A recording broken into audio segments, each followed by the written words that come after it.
This is the Transformers Generations Studio Series number 62 from the movie Revenge of the Fallen, Deluxe Class Soundwave. And here's a quick look at the packaging. I picked up this figure from our toys. Let's get him out of packaging. And here is Soundwave out of packaging, and Hasbro has done an amazing job. Look at this figure. He is so cool. He's like flying off into space, surveying the Earth. And for the very first time, we have a Transformers flight stand. This is akin to what we've seen with the Black Widow Marvel Legends flight stand that has this kind of thick peg, this thick stand that's on a base. It's a smaller version. Definitely a much smaller version. There's no gantry that goes up and down and all that, but this is a start. At least we have an amazing flight stand that pegs into a flying transformer, or a character that actually can fly. I just hope in the future Hasbro will give us the clamp so it'll fit more figures.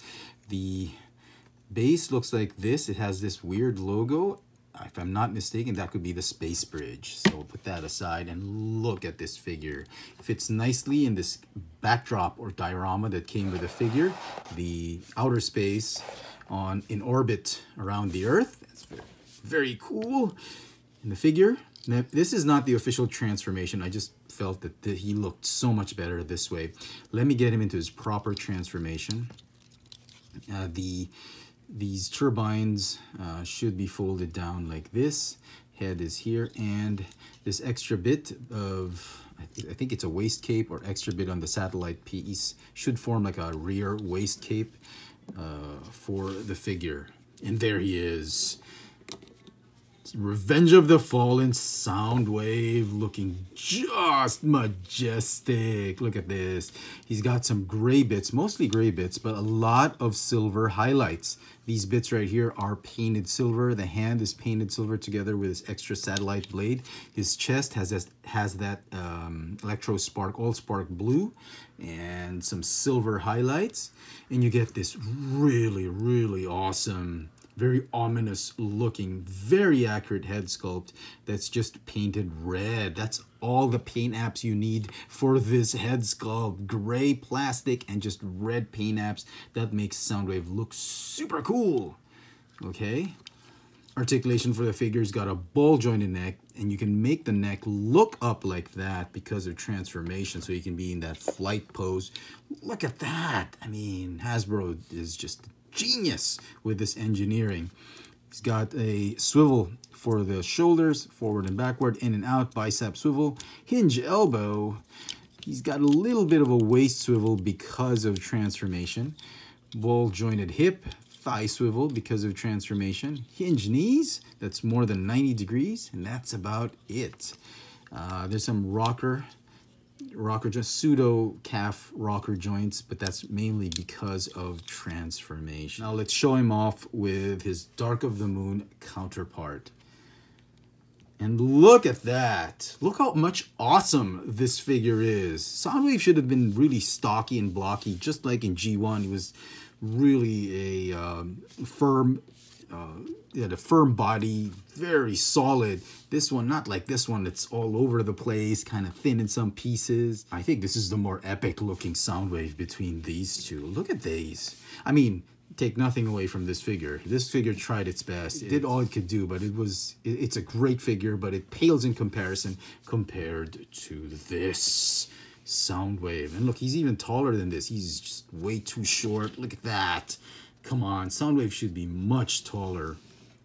And I think they got it right here. The glossy pearlesque finish of gray with these leopard spots, that's the amount of detail you need for an accurate looking Soundwave. Look at that. It's like he just crushed some ants and he's got some breadcrumbs all over him. I mean, that's such a great representation of Soundwave. So let's transform this figure. It doesn't come with any gun. Who needs a gun when you have a satellite and you have this huge Death Star, right? And you can launch Ravage from anywhere in space. You don't need a blaster, right? Okay, so to transform him, very, very easy transformation. Okay, you want to fold these chest pieces up like that. I think they look great that way instead of just down. Okay, then you fold the head just about like that.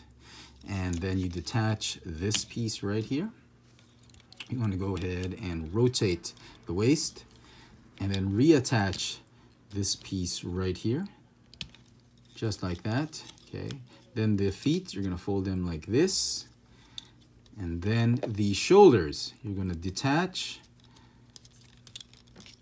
the shoulders and swivel.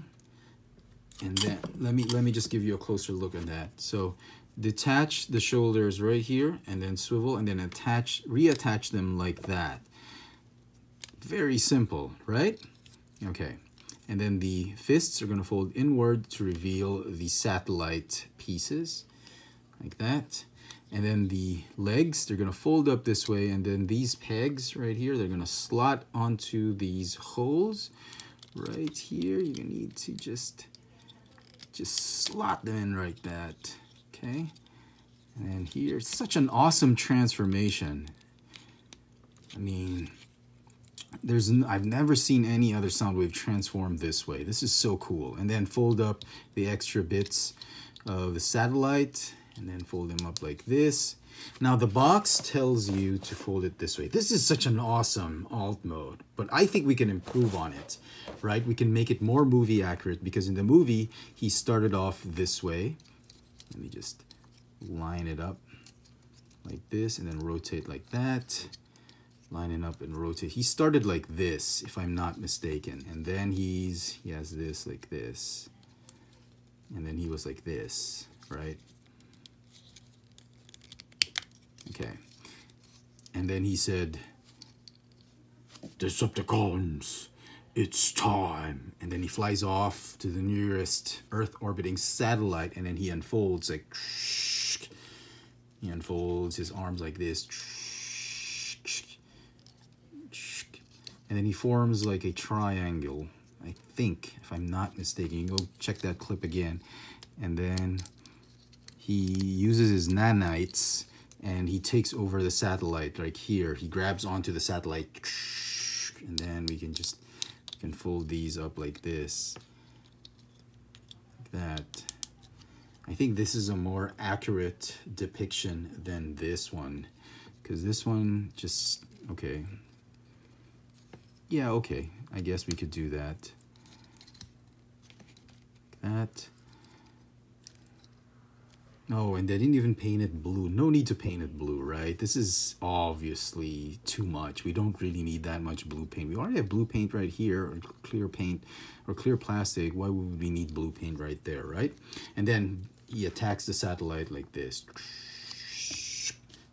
And the nanites take over. So I think this should be the official transformation. Let me just peg everything in just to give you a better look. And yeah, I mean, who wouldn't love a Soundwave that looks like a Cybertronian satellite attacking all the other Earth satellites? This is so great.